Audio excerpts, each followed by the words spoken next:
In today's episode of HR Visionaries, I talk to Andrea from card.com. We talk about her journey from banking into the HR space. We talk about employee engagement. Stay tuned.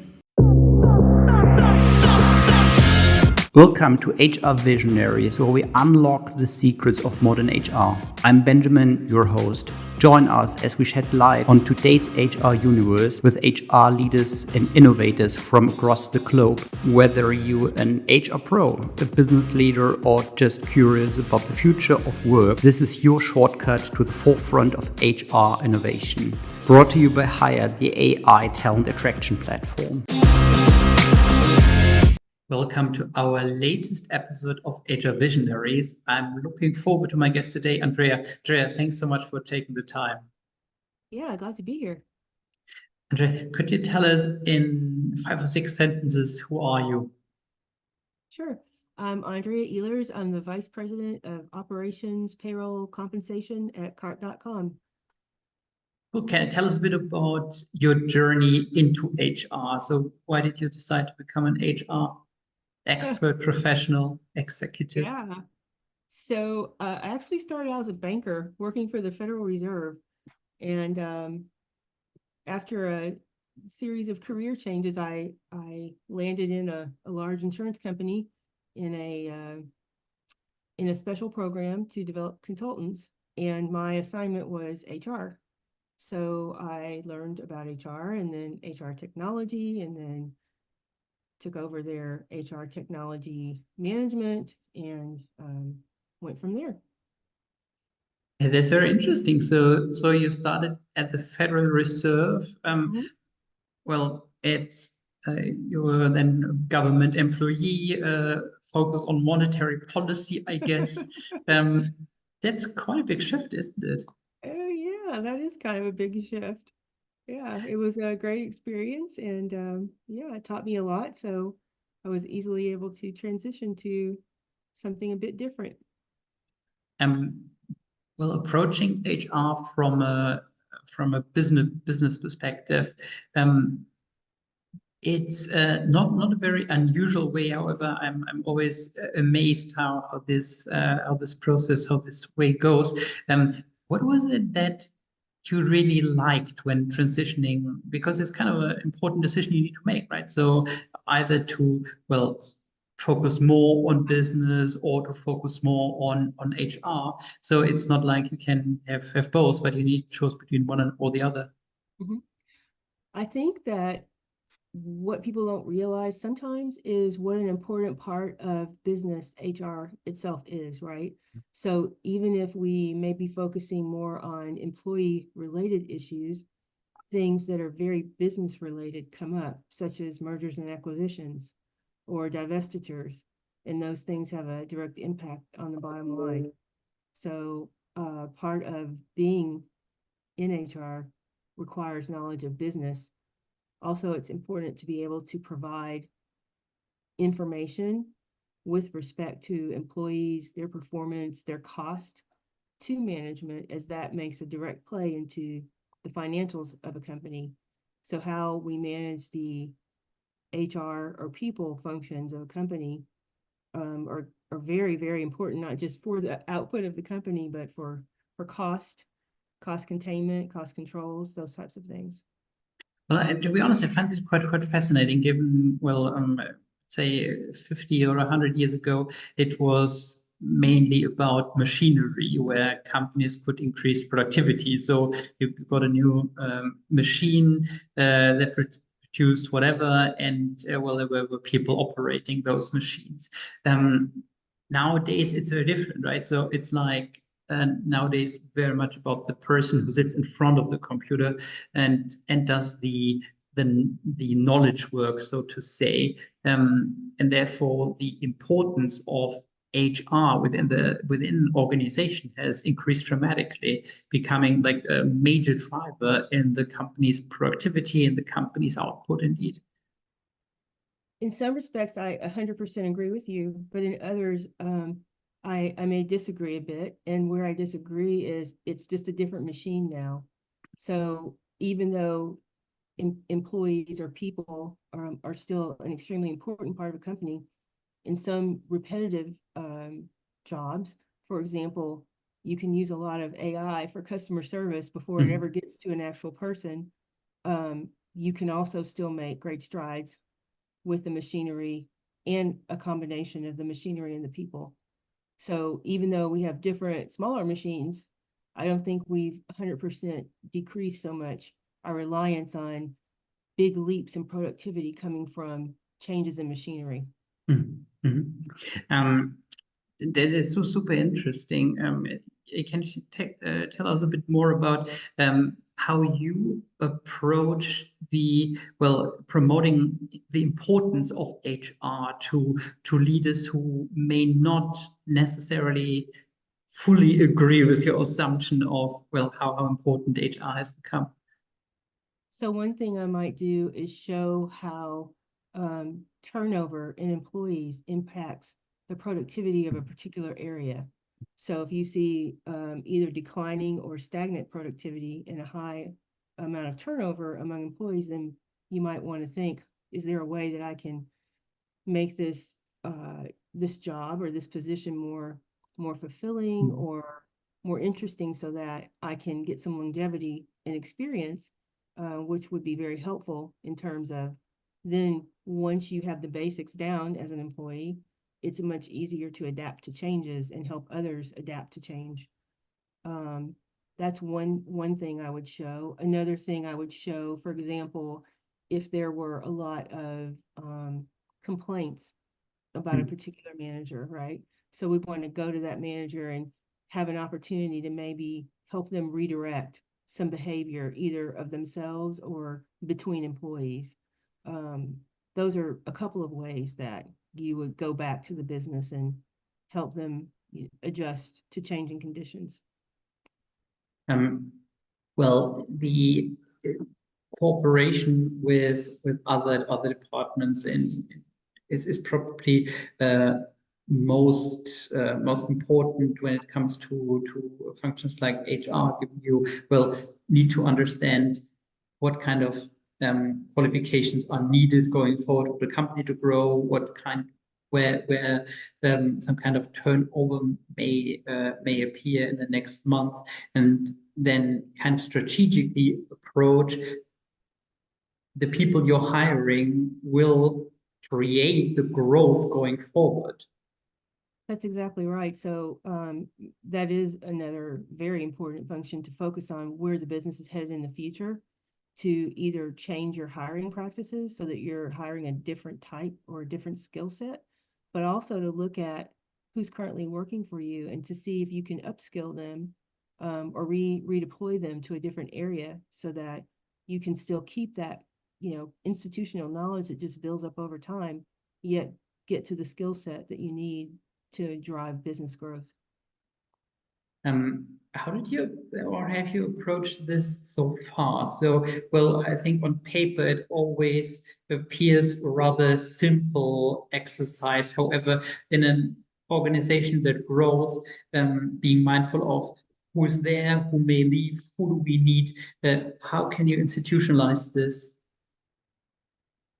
Institutionalizing it on paper is less difficult than it seems. Many things, just the execution is repeatable, but the approach to the execution is what I think is more the area where you would see changes. So it's very important to have a good relationship with your leadership, make sure you understand the direction the company is going.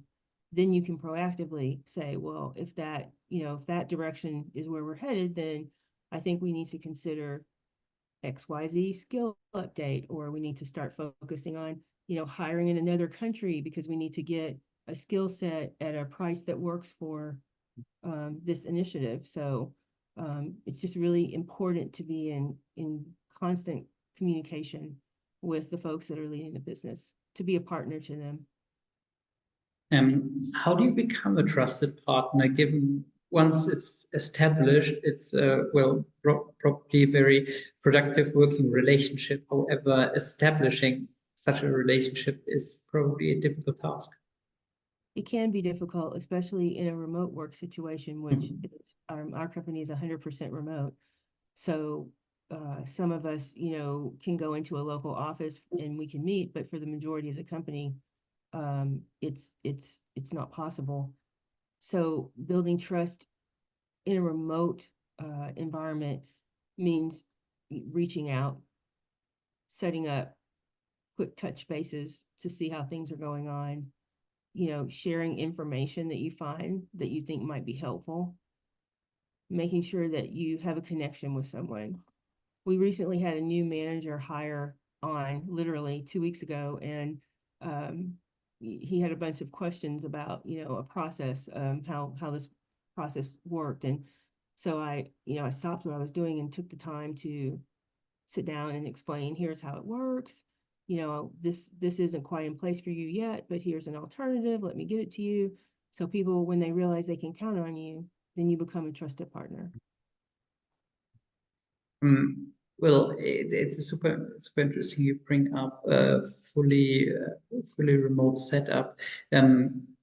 How do you approach well, building connections within your team, but also with well, other teams in a remote setup? So like getting 20 people on a call to connect is, well, very different to just meeting in the office for a coffee and therefore establish a relationship.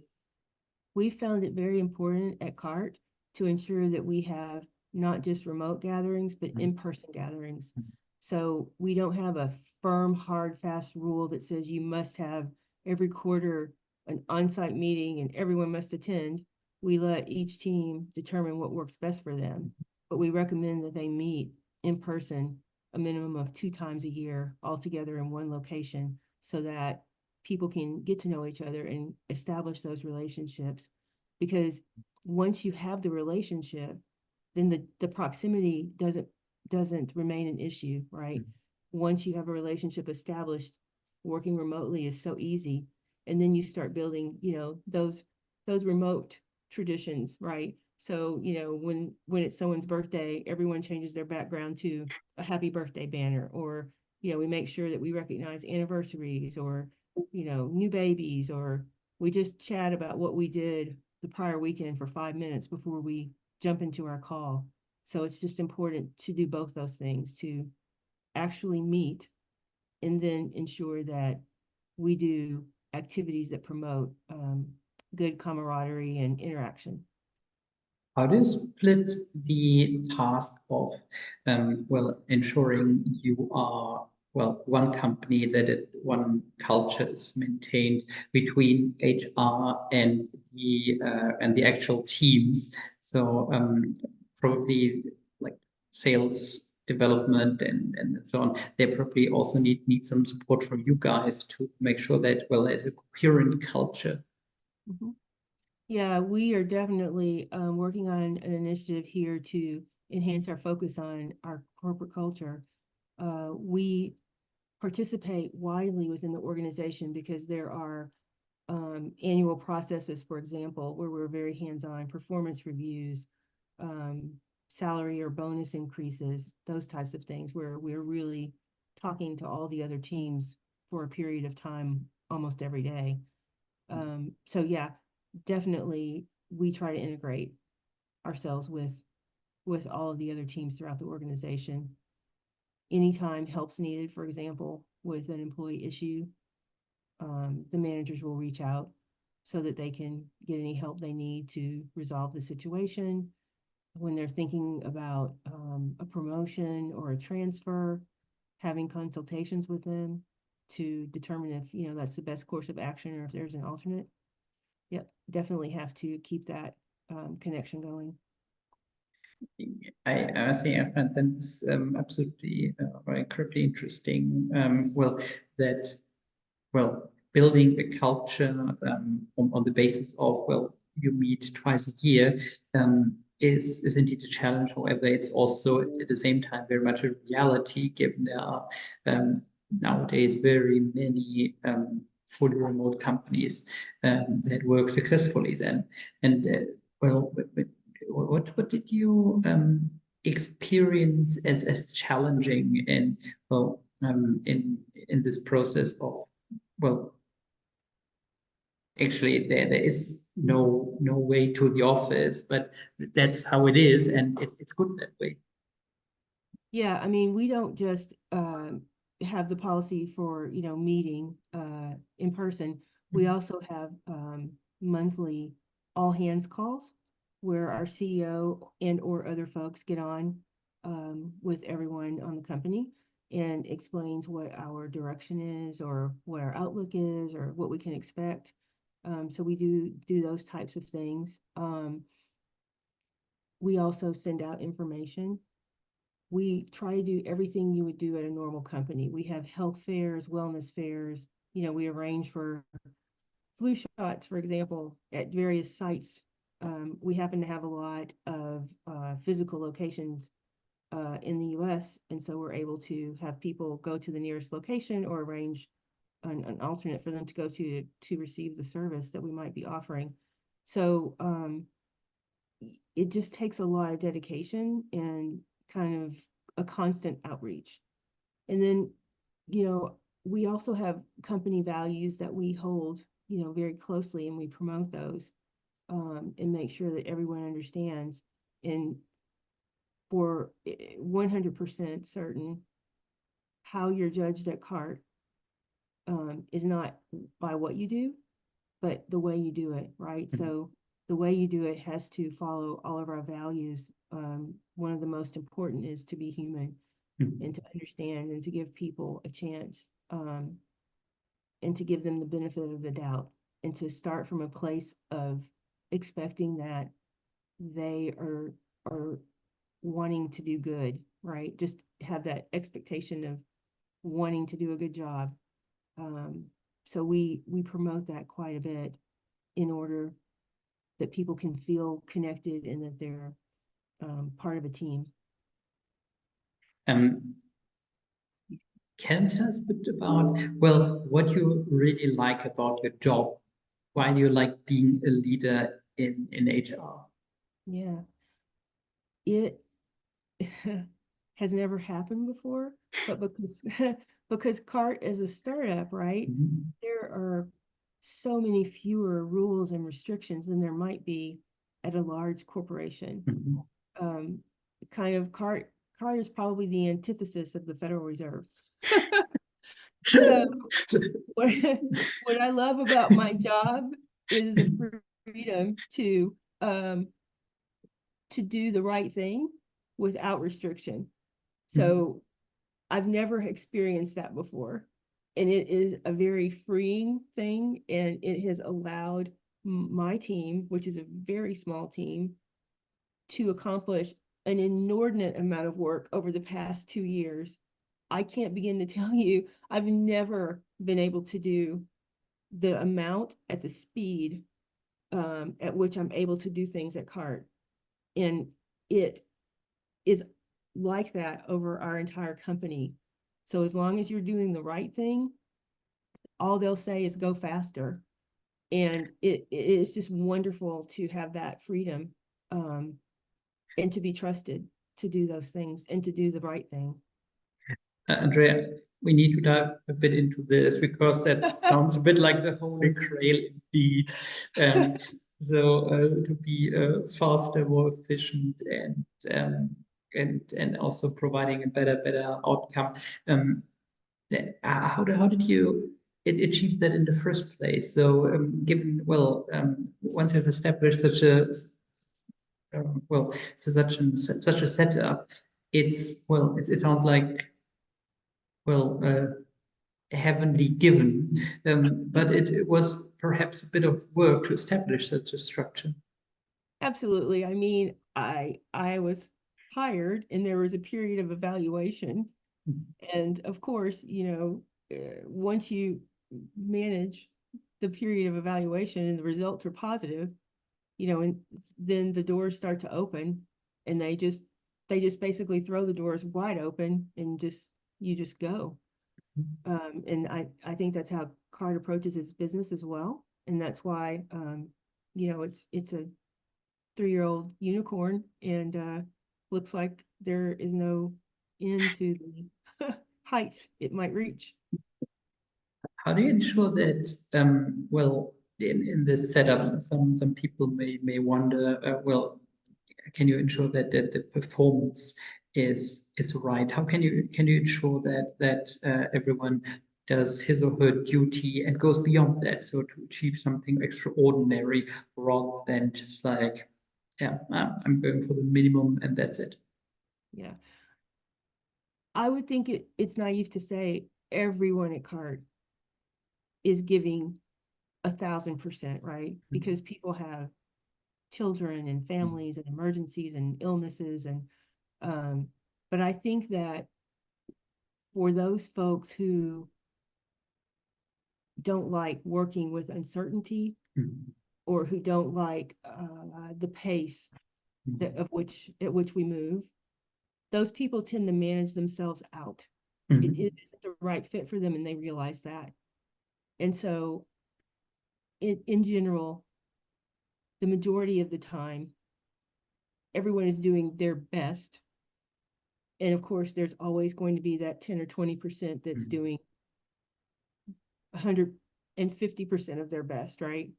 So that's really how the differences in achievement are managed.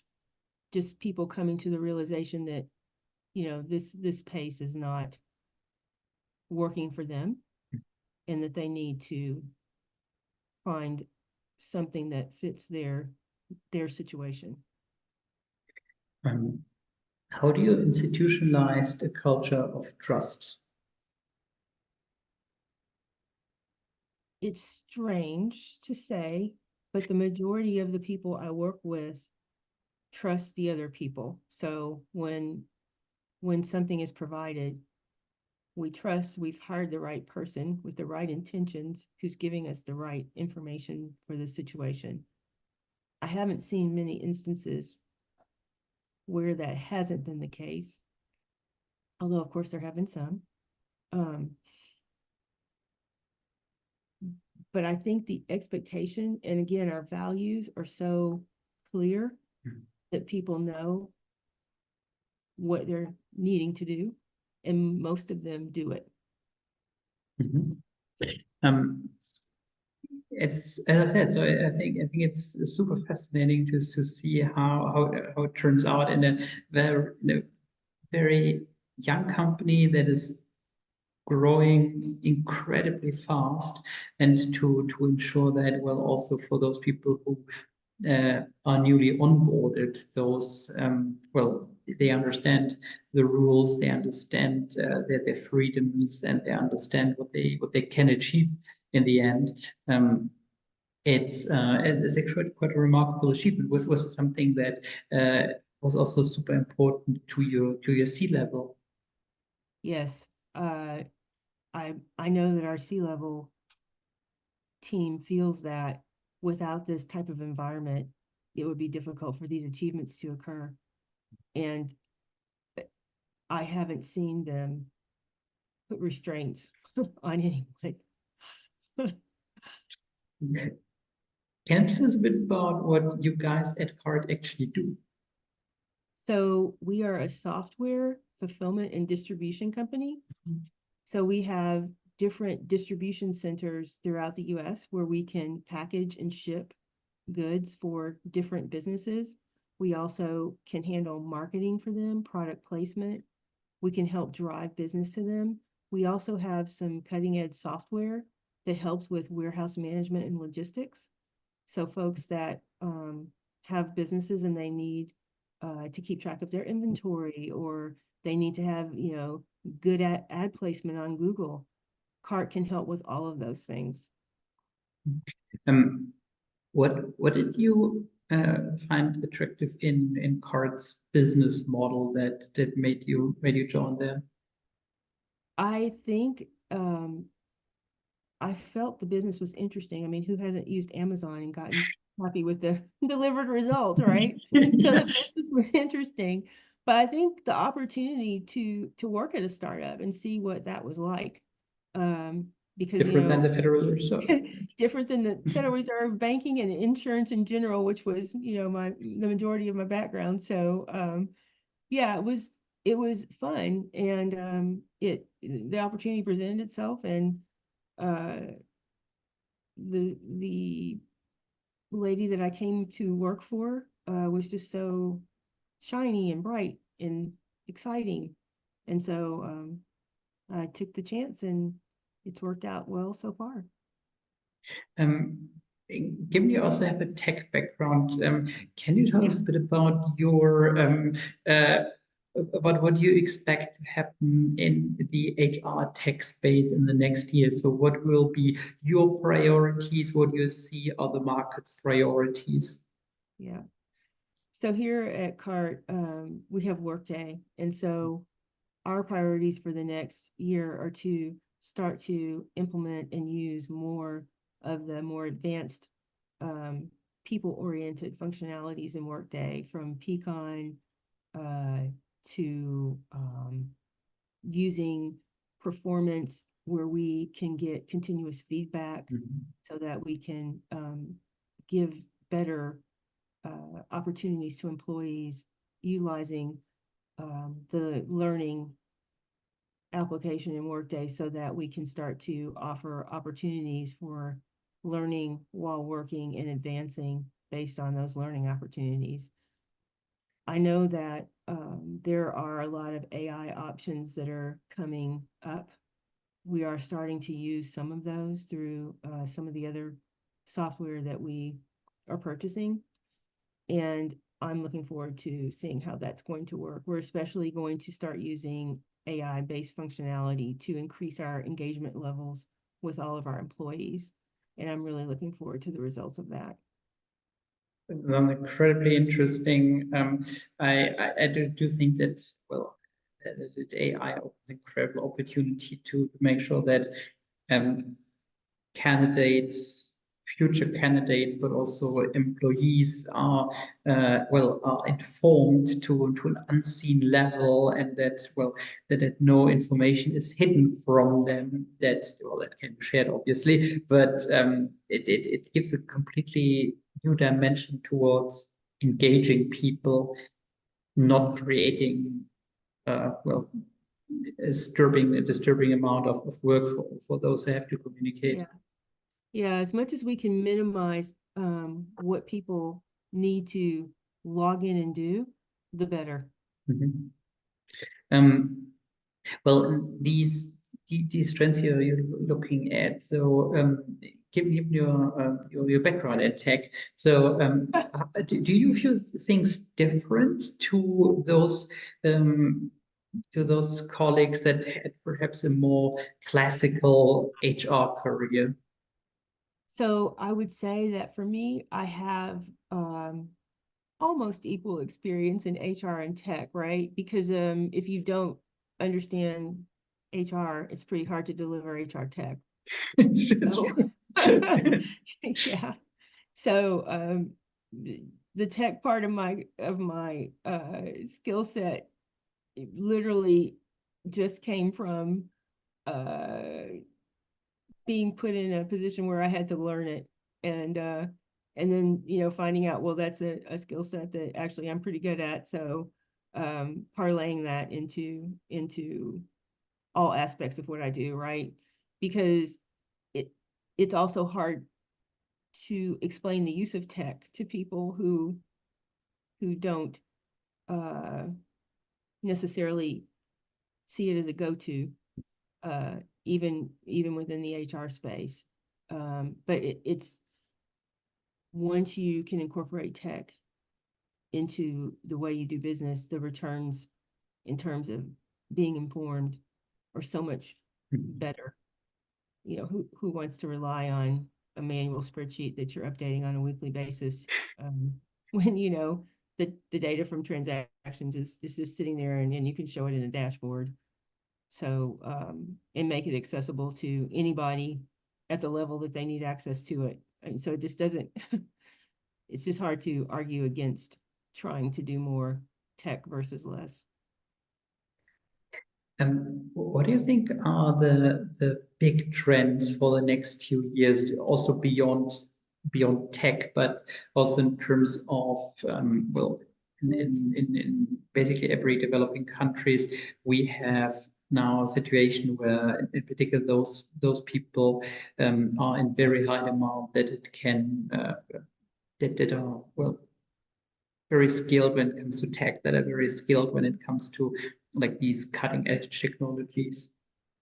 Yeah, we are very open to utilizing non-US based people in positions at our company. We do have locations, physical locations actually in Poland and in Mexico. We do have a very large support group in Mexico.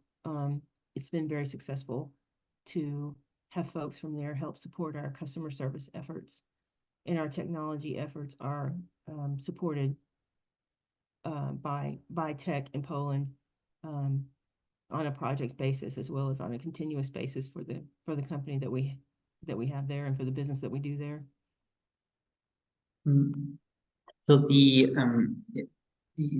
trend for the next few years, you would say it's like also, well, tapping into talents from abroad, then making sure that it's not only the domestic market you're addressing, but well, also with the chance of learning and development. Obviously, you do have a lot of quite a number of opportunities to make sure, hey, those people are at a very same qualification level than domestically, I guess. Sorry, I tried to do that while you weren't talking. Oh gosh. Yeah, so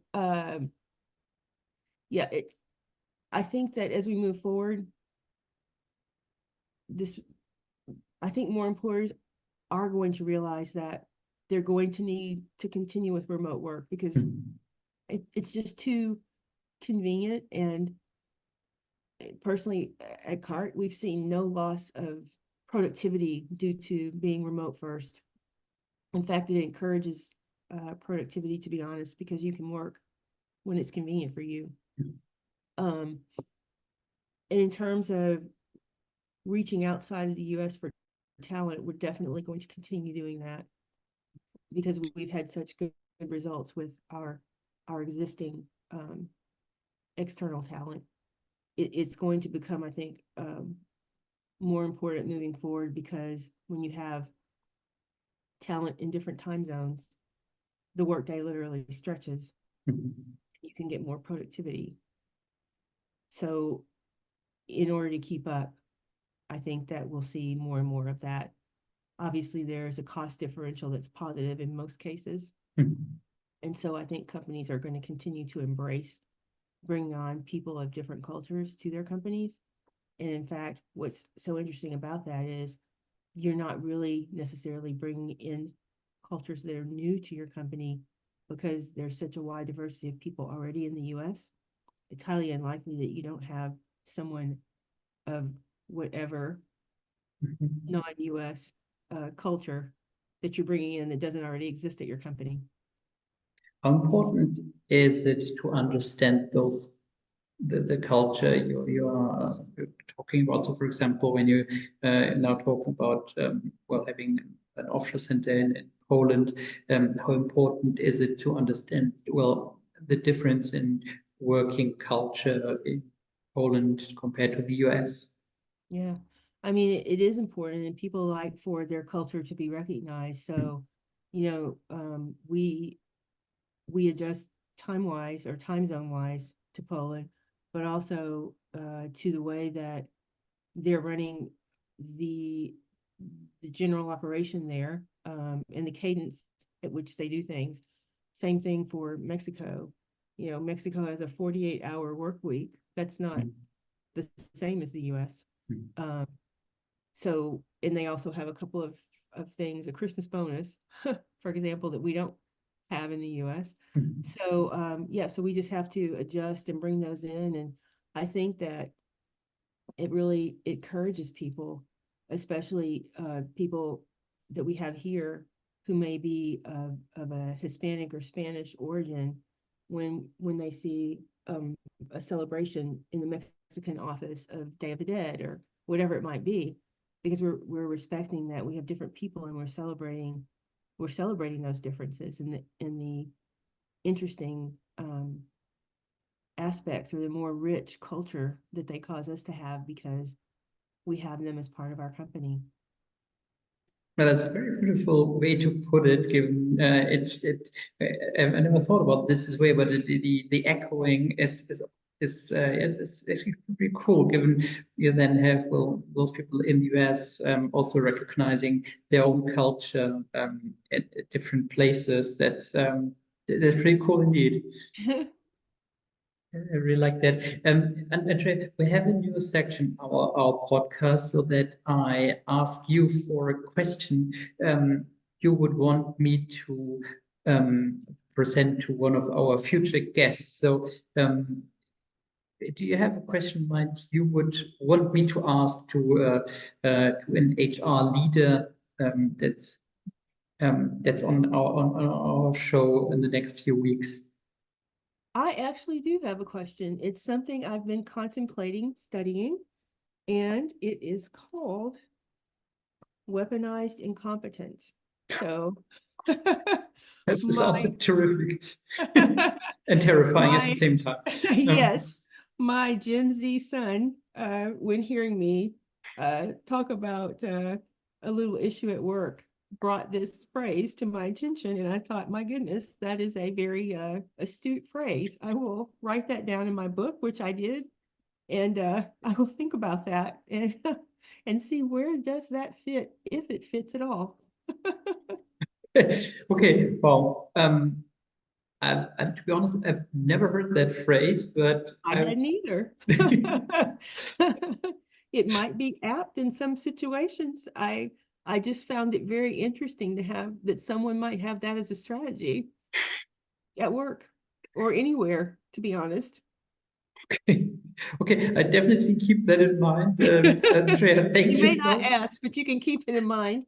Indeed,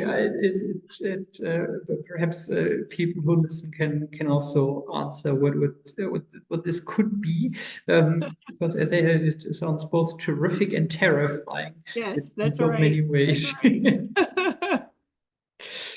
Lovely. Andrea, thank you so much for your insights. I thought, in particular, what you said about working from home, having a great deal of flexibility, at the same time, great amount of productivity increases is very encouraging. And I think it's an issue many companies are looking into at the moment, given they're also, well, one can't deny there are many companies who also ask their people to return to the office. And it's going to be very interesting where this going to lead us. Yes. Andrea, thank you so much again for participating in HR Visionaries. It was great talking to you indeed. I enjoyed it so much as well. Thank you for the opportunity. And you guys, thank you very much for listening in, and see you next time.